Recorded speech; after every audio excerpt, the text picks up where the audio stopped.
Assalamualaikum warahmatullahi wabarakatuh. Rekan-rekan mahasiswa yang saya cintai, rekan-rekan mahasiswa yang saya hormati, rekan-rekan mahasiswa yang saya sayangi, pada kesempatan kali ini kita akan sama-sama belajar salah satu metode penelitian dalam penelitian komunikasi kualitatif, yaitu penelitian studi kasus. Metode penelitian studi kasus ini cukup populer di kalangan akademisi ilmu komunikasi untuk melakukan penelitian yang sifatnya field research atau penelitian yang dilakukan di lapangan. Baiklah, kita akan membahas tentang penelitian studi kasus ini. Apa itu penelitian studi kasus? Sebagai pengantar, studi kasus adalah sebuah metode penelitian yang dimanfaatkan untuk memberikan pemahaman mengenai sesuatu yang menarik perhatian, proses sosial yang terjadi, peristiwa nyata, atau pengalaman orang yang menjadi latar dari sebuah kasus. Contoh misalnya, proses sosial yang terjadi. Kita bisa melakukan penelitian studi kasus tentang bagaimana adaptasi budaya mahasiswa asing di Universitas Muhammadiyah Yogyakarta ketika pertama kali datang. Kita bisa melakukan penelitian tentang bagaimana mahasiswa mengurangi kecemasan berkomunikasi saat presentasi di depan kelas. Kita bisa melakukan penelitian berbasis kasus tentang bagaimana manajemen community relation dari sebuah perusahaan dengan lingkungan masyarakat yang ada di sekitarnya. Jadi, sebagai sebuah pendekatan, studi penelitian pada studi kasus memiliki kunci untuk membuka jalan menyelidiki peristiwa, situasi, dan memberikan wawasan tentang bagaimana peristiwa atau situasi tertentu itu terjadi. Mari kita mencari pengertian studi kasus. Pengertian pertama, studi kasus adalah sebagai deskripsi dan analisis yang komprehensif, yang mendalam dari sebuah bounded system. Yang kedua, studi kasus bisa diartikan sebagai penelitian empiris yang meneliti kehidupan kontemporer, artinya terkini, dalam konteks kehidupan nyata, terutama ketika melihat batas antara fenomena dan konteks yang tidak jelas terlihat.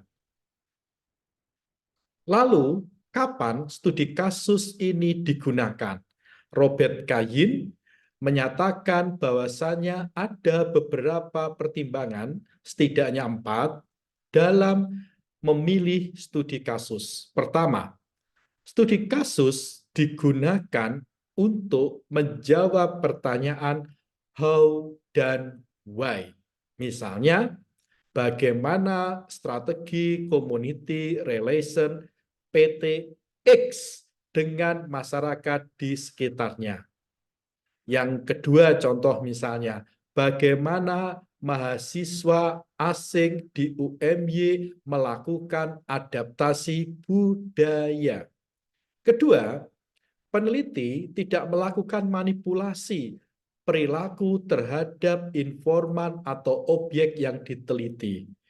Ketiga, peneliti ingin menutupi kondisi kontekstual karena yakin hal itu relevan dengan apa yang diteliti. Terakhir, batas tidak jelas antara fenomena dan konteks. Ada 2 jenis penelitian studi kasus. Yang pertama adalah intrinsik, yang kedua adalah studi kasus instrumental. Studi kasus intrinsik itu dilakukan dengan latar peneliti mengharapkan pemahaman lebih baik pada kasus khusus yang diteliti. Kedua, studi kasus instrumental digunakan ketika kasus yang diteliti terutama untuk memberikan wawasan tentang masalah atau koreksi atas penelitian sebelumnya. Jadi kita selalu ingat di bagian awal penelitian kan ada tinjauan terhadap penelitian-penelitian terdahulu.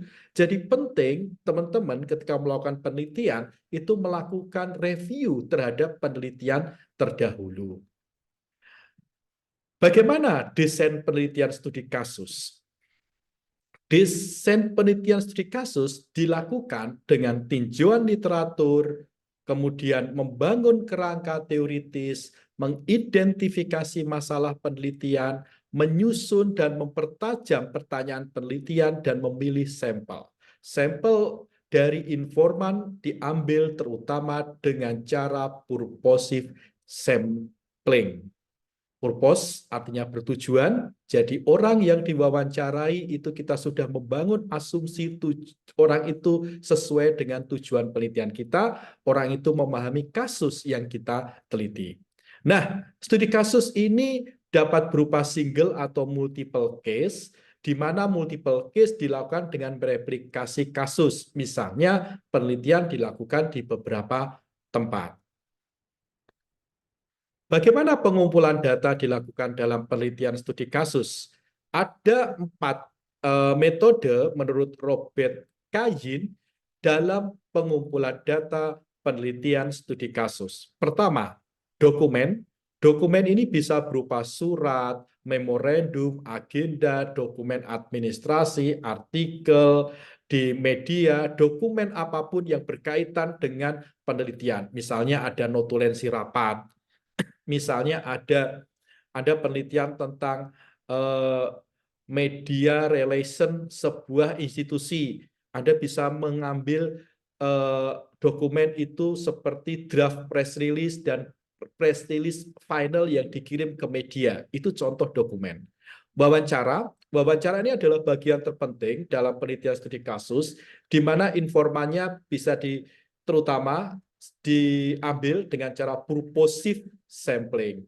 Nah, wawancara dilakukan dengan terbuka, kita menyiapkan draft pertanyaan. Draft pertanyaan itulah yang kita tanyakan kepada informan melalui interview guide, namun dalam pelaksanaannya akan bisa terus bertambah. Kemudian yang ketiga adalah observasi. Dengan mengunjungi lapangan, kita mencatat objek yang kita teliti. Misalnya Anda penelitian tentang strategi community relation sebuah perusahaan dengan masyarakat di sekitarnya. Nah, Anda melakukan observasi bagaimana perusahaan itu melakukan kegiatan community relation.